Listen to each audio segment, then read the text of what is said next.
ગુજરાતમાં મોટા પ્રમાણમાં કમોસમી વરસાદ એના કારણે ગુજરાતના ખેડૂતોની ખેતી સંપૂર્ણપણે નાશ પામી છે. એટલે કે કપાસના જીંડવા હોય ખેતરમાંથી બહાર આવે એની પહેલા જ એમને મોટા પાયે કમોસમી વરસાદના કારણે નાશ પામ્યા.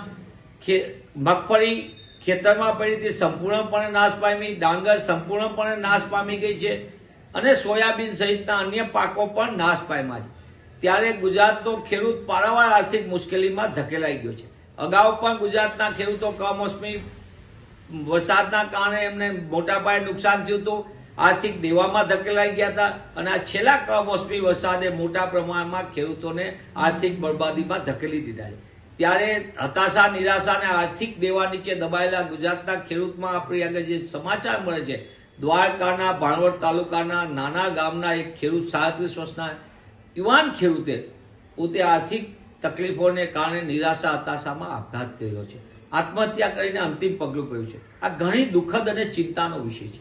હું આપના માધ્યમથી માંગ કરું છું કે સરકાર સર્વેના નામે નાટક બંધ કરીને તાત્કાલિકપણે ખેડૂતોને પૂરેપૂરું વળતર ચૂકવે. 100% પાક નાશ પામ્યો છે, 100% વળતર ચૂકવે, દેવા માફી કરે એમના અને ગુજરાતના ખેડૂતને આર્થિક પાયમાલીથી બહાર લાવે તો જ એમનું જીવન ટકી શકશે. બીજી બાજુ કોંગ્રેસ પક્ષ તરીકે હું ગુજરાતના ખેડૂતોને પણ વિનંતી કરું છું, આપ કુદરતની થપાટ છે, આપ જગતનો તાત છો, આપ મહેરબાની કરીને હતાશા, નિરાશામાં ન ધકેલાઓ.